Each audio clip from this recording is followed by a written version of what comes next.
Hello student, you are warmly welcome in academy for learner, जिसमें आज हम पढ़ेंगे प्रेजेंट कंटीन्यूअस टेंस के बारे में। हमने इससे पहले जो चैप्टर का फर्स्ट पार्ट बनाया है उसमें प्रेजेंट इंडेफिनिट टेंस को और बाकी टेंस की कैटेगरी को बताया है, जिसका लिंक डिस्क्रिप्शन बॉक्स में दे दिया है।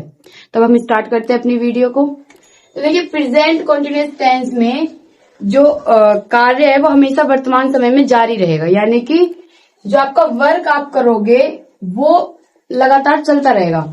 इसीलिए इस टेंस को प्रेजेंट कंटीन्यूअस टेंस, यानी कि जो लगातार हो, कंटिन्यू हो, तो इसी तरह इसका नाम है प्रेजेंट कंटीन्यूअस टेंस। जब कार्य वर्तमान समय में जारी रहता है तो उसे प्रेजेंट कंटीन्यूअस टेंस कहते हैं।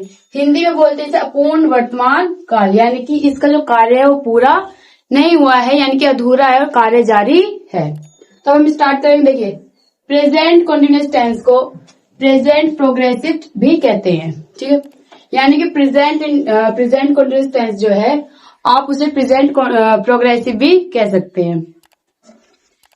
इस टेंस में कार्य वर्तमान समय में जारी रहता है, जैसे कि अभी मैंने बता दिया, कार्य जो है वो जारी रहेगा। जैसे कि मैं पढ़ रहा हूँ, मैं पढ़ा रही हूँ, वह खा रहा है, तो जो काम है वो आपका कंप्लीट नहीं होगा, वो वर्तमान समय में जारी रहेगा। इस टेंस के हिंदी वाक्य, यानी कि जो हिंदी के सेंटेंस होते हैं, उनके अंत में रहा है, रही है, रहे हैं, रहा हूं, रही हूं, रहे हो आदि आते हैं। इनसे ही पता चलता है कि कार्य जो है वो आपका प्रेजेंट कंटीन्यूअस, यानी कि वर्तमान समय में कार्य जारी है। अब देखिए, इस टेंस में हेल्पिंग वर्ब हमें किसका लगाना है? इज, आर और एम को, यानी कि इस टेंस में हेल्पिंग वर्ब जो है वो इज, आर, एम लगेगी। पर किस किस के साथ लगेगी वो देखते हैं। सब्जेक्ट के अनुसार लगाना है, ठीक है। और इसमें वर्ब की फर्स्ट फॉर्म, यानी कि वर्ब की फर्स्ट फॉर्म में आईएनजी जोड़कर लिखते हैं, जिसे हम आईएनजी फॉर्म भी पढ़ते हैं। ये जो वर्ब के चैप्टर है वो मैंने पढ़ा दिए हैं, तो आप उन्हें जाके देखिए, वहां समझिए। आगे देखेंगे, यदि सब्जेक्ट एक वचन यानी कि सिंगुलर हो, एक वचन के साथ हमेशा इज का प्रयोग करते हैं। देखिए, हेल्पिंग वर्ब किसका प्रयोग करना है? इज का। सब्जेक्ट बहुवचन यानी प्लूरल नंबर के साथ हेल्पिंग वर्ब आपकी आर आएगी, यानी कि आर का प्रयोग करना है। और इन सबको तो आपको पता है, बट आई के साथ हमेशा प्रेजेंट कंटीन्यूअस टेंस में एम का ही प्रयोग करते हैं, या फिर आप कोई सिंपल प्रेजेंट टेंस भी करते हैं तो आई के साथ हमेशा एम का प्रयोग करते हैं। इज या आर का प्रयोग बिल्कुल भी नहीं करते हैं, ठीक है। ये तो आपको बिल्कुल नहीं करना है, केवल एम का प्रयोग आई के साथ आपको करना है। अब हम देखेंगे अफर्मेटिव, यानी कि प्रेजेंट कंटीन्यूअस टेंस का हम देखेंगे अफर्मेटिव सेंटेंस, उसे कैसे बनाना है या उसको किस तरह ट्रांसलेट करना है। तो अनुवाद करने के नियम देखिए, रूल्स ऑफ ट्रांसलेशन। सबसे पहले हम सब्जेक्ट लिखते हैं अफर्मेटिव सेंटेंस, नेगेटिव सेंटेंस में सबसे पहले हम सब्जेक्ट लिखते हैं। इसके बाद हमें हेल्पिंग वर्ब का यूज करना होता है। Helping verb is, are, am, जो कि आपके प्रेजेंट कंटीन्यूअस टेंस में लगेगी। और किसके अनुसार करना है? सब्जेक्ट के अकॉर्डिंग करना है, ठीक है। अब देखिए, इसके बाद मेन वर्ब में आईएनजी जोड़कर लिखते हैं, यानी कि जो आपकी मुख्य वर्ब होएगी, खाना पीना सोना, उसमें आईएनजी जोड़कर लिखेंगे। इसके बाद अगर आपके सेंटेंस में कोई और शब्द हो वो लिखेंगे, ऑब्जेक्ट लिखेंगे फिर, ठीक है। अब देखिए, अफर्मेटिव सेंटेंस, जैसे कि फॉर्मूला क्या है हमारा? Subject plus is, are, am, जो आपकी हेल्पिंग वर्ब है, वर्ब की फर्स्ट फॉर्म में आईएनजी ऐड करेंगे, ऑब्जेक्ट लिखेंगे, फिर डॉट डॉट। एग्जाम्पल देंगे, जैसे मैं अंग्रेजी सीख रहा हूँ, आई एम लर्निंग इंग्लिश। सीखने की लर्निंग होती है, ये बात ध्यान रखना। लर्न आपकी मेन वर्ब है, उसमें हमने आईएनजी ऐड करा है और आई के साथ हमेशा एम का प्रयोग करते हैं। यहाँ पे मैंने लिख दिया सिंगुलर सब्जेक्ट के साथ, जैसे ही, शी, इट, या कोई एक नेम के साथ आपको इसका प्रयोग करना है। प्लूरल जैसे यू, वी, दे के साथ आपको आर का प्रयोग करना है और आई के साथ आपको एम का प्रयोग करना है। एग्जाम्पल देखेंगे, जैसे सूर्य पूरब में निकल रहा है। सूर्य यानी कि जो सन है वो एक ही है, तो एक वचन के लिए हमें हेल्पिंग वर्ब इज का प्रयोग करना है। फिर हमें आपकी जो हमारी मेन वर्ब है उसे लिखेंगे, उसमें आईएनजी ऐड करेंगे, फिर इन द ईस्ट ऑब्जेक्ट। अब नेक्स्ट है, वे बाग में घूम रहे हैं। वे यानी कि बहुत सारे व्यक्ति हैं, बहुवचन है, तो वे की इंग्लिश होगी दे, और दे के साथ आर, और फिर वर्ब की फर्स्ट फॉर्म आएंगी, वॉकिंग इन द गार्डन। वह एक पत्र लिख रहा है, he is writing a letter, यानी कि जो आपका सिंगुलर सब्जेक्ट है उसके साथ आपको इसका प्रयोग करना है। प्लूरल सब्जेक्ट के साथ आपको आर का प्रयोग करना है और आई के साथ हमेशा एम का प्रयोग करना है। तो अब हम देखेंगे नेगेटिव सेंटेंस। अफर्मेटिव सेंटेंस हमने पढ़ लिया है प्रेजेंट कंटीन्यूअस टेंस का। जिस तरह अफर्मेटिव सेंटेंस बहुत ही सिंपल है, इसी तरह नेगेटिव भी बहुत ज्यादा सिंपल है। सबसे पहले नेगेटिव सेंटेंस कौन से होते हैं? वो सेंटेंस होते हैं जिसमें नॉट या नहीं आता है, जिसमें मना करने वाली बातें होती हैं। ये मैंने आपको पहले ही बता दिया है प्रेजेंट इंडेफिनिट टेंस में, और हम अब भी बता रहे हैं प्रेजेंट कंटीन्यूअस टेंस में। और मैं जितने टेंस पढ़ाऊंगी उनमें सब में भी मैं बताऊंगी, जिससे कि आपको ये बिल्कुल पता हो जाए या बिल्कुल रट्टा लग जाए, बिल्कुल आपके माइंड में अच्छे से बैठ जाए। तो देखिए, नेगेटिव सेंटेंस वो होते हैं जिसमें नॉट या नहीं आता है, ठीक है।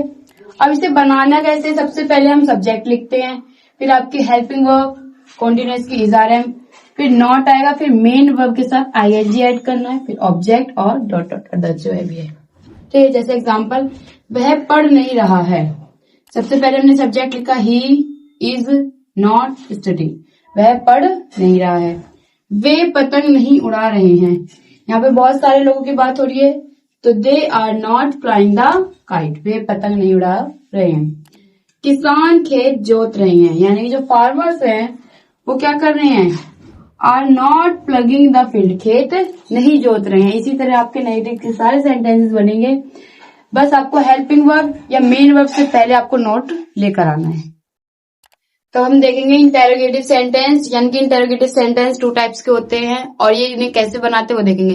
पहले जो इंटेरोगेटिव सेंटेंस होता है वो होता है जिससे वाक्य क्या से आरंभ हो, यानी कि जिस हिंदी वाक्य के शुरू में क्या होता है उसको कैसे बनाते हैं, तो वो देखेंगे। जैसे जब हिंदी वाक्य के शुरू में क्या हो। सेकंड वो होता है जब प्रश्नवाचक वाक्य आपके हिंदी वाक्य के अंत में यानी कि बीच में आए तब, जैसे कि वह क्या कर रहा है, वह क्या खा रहा है, वह कहाँ सो रहा है। तो इनमें जो है प्रश्नवाचक वो बीच में है और ये जो क्या हमारा वो वाक्य की स्टार्टिंग में है, यानी सेंटेंस के बिल्कुल शुरू में है। तो क्या वह पढ़ रहा है, ऐसे सेंटेंसेस के लिए फॉर्मूला लगता है। सबसे पहले आपको हेल्पिंग वर्ब का यूज करना है।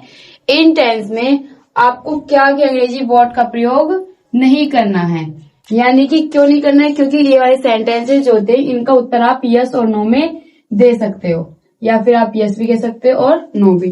तो जिन पर्सन का उत्तर आप यस और नो में दोगे उन्हें हमेशा हेल्पिंग वर्ब से ही स्टार्ट करते हैं। देखिए, जैसे इज ही स्टडिंग, क्या वह पढ़ रहा है। अगर वो पढ़ रहा होगा तभी तो वो यस बोलेगा, और नहीं पढ़ रहा होगा तो तुरंत ना बोल देगा।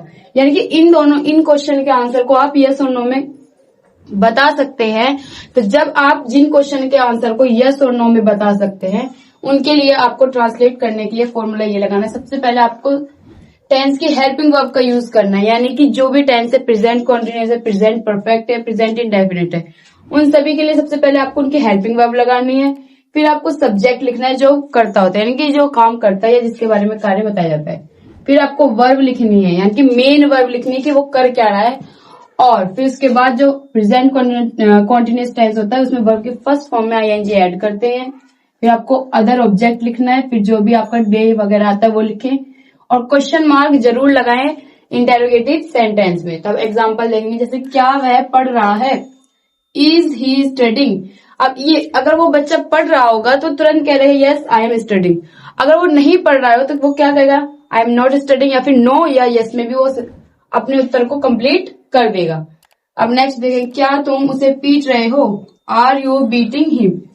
यानी कि ये जो पर्सन है वो जो हम कंफर्म करते हैं उसे यस और नो में बिल्कुल सेटिस्फाई कर सकते हैं दूसरे व्यक्ति को। क्या वह नृत्य कर रही है, इज शी डांसिंग। अगर कर रही है तो यस और नहीं कर रही तो नो। क्या मैं मैदान में खेल रहा हूं, am I playing in the ground. क्या मैं मैदान में खेल रहा हूं।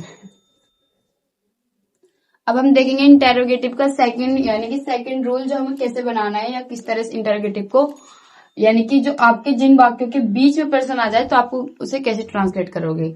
अगर आपको ये मतलब सेंटेंसेस समझ में आ रहे हैं और आपको इनकी एक्सरसाइज चाहिए तो हमें कमेंट करें, और हमारे व्हाट्सएप नंबर है नीचे, यानी कि डिस्क्रिप्शन बॉक्स में दे दिया है, आप उसे जाके उस पर भी मैसेज कर सकते हैं और हमें बता सकते हैं। अगर आपको कोई भी डाउट हो इस वीडियो में या इस टेंसेस में तो हमें कमेंट करें और मैसेज करें व्हाट्सएप पे। तब हम स्टार्ट करते। देखिए, जब आपके प्रश्नवाचक बीच में हो यानी क्वेश्चन में, तब आप उसका आंसर कभी भी यस और नो में नहीं दे सकते हैं। जैसे कि वह हिंदी क्यों पढ़ रहा है, तो क्या हम इसका आंसर दे सकते हैं यस और नो में? यस और नो नहीं दे सकते। वह क्यों पढ़ रहा है तो उसका रीजन हमें बताना होगा।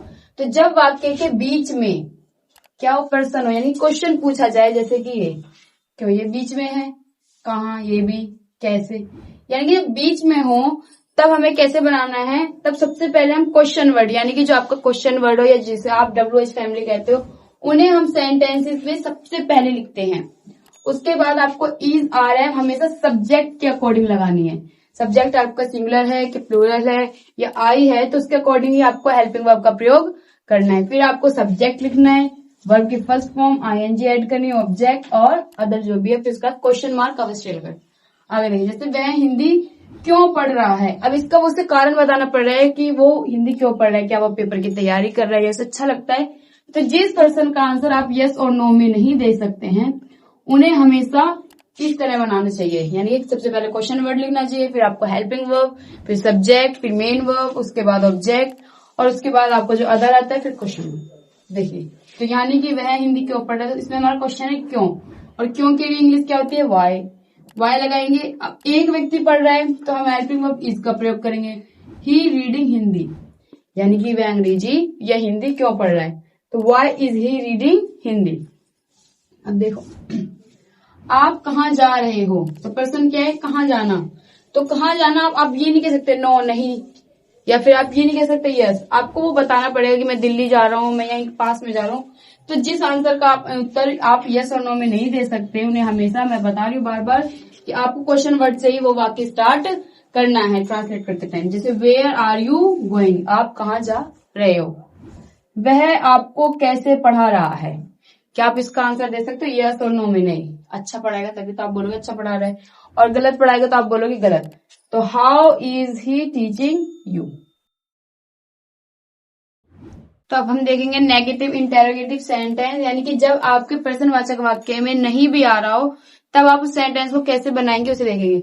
जब आपके प्रश्नवाचक वाक्य के बीच में नहीं भी आ रहा हो तो उसे नेगेटिव इंटेरोगेटिव सेंटेंस कहते हैं। ठीक है, अब देखिए, इन वाक्यों का अनुवाद करते समय वर्ब से पहले नॉट लगानी है, कि जो आपकी मेन वर्ब होगी इससे पहले नॉट लगानी है। जैसे एग्जांपल देंगे, why is he not helping, यानी कि वह उसकी मदद क्यों नहीं कर रहा है। तो वाई सबसे पहले क्वेश्चन वर्ड, फिर उसके बाद हेल्पिंग वर्ब, फिर सब्जेक्ट, उसके बाद आपको यहाँ पे मेन वर्ब है, उससे पहले आपको नॉट लगाना है, उसके बाद मेन वर्ब, फिर ऑब्जेक्ट, फिर क्वेश्चन मार्क। आप उसे क्यों नहीं पढ़ा रहे हो, why are you not teaching him. ऐसे आपको नेगेटिव इंटेरोगेटिव के सेंटेंस को बनाना होता है। जब भी आपके नॉट आए इंटेरोगेटिव सेंटेंस में तो वर्ब से पहले हमेशा नॉट का प्रयोग करें। और जितनी भी सिंपल वे हैं इसमें मैंने बता दी इस वीडियो में, यानी कि affirmative, negative interrogative. Negative interrogative को मेरे को बहुत ही सिंपल से मैंने बताया, आप उन्हें अच्छे से पढ़िए और उनको रिवाइज कीजिए। अगर आपको सेंटेंसेस की, यानी कि जो भी सेंटेंसेस की एक्सरसाइज अगर वो आपको चाहिए तो हमें कमेंट करें और हमारे व्हाट्सएप नंबर पे आप जाके उसे मैसेज करें, जिससे कि हम आपको इसकी सारी एक्सरसाइज प्रोवाइड कर सकें। और अगर आपको मेरी वीडियो अच्छी लगी हो तो please like, share and subscribe करें और हमारे ऐप को अकेडमी फॉर लर्नर को डाउनलोड करें, जिसका लिंक डिस्क्रिप्शन बॉक्स में दे दिया गया है। Thanks for watching my videos. कोई भी सपना साकार करने के लिए सबसे जरूरी है सही कोच का होना। चुनिए अकेडमी फॉर लर्नर को और करे अपने BCMB for 6th to 12th and SSC का सपना साकार। Download the app now.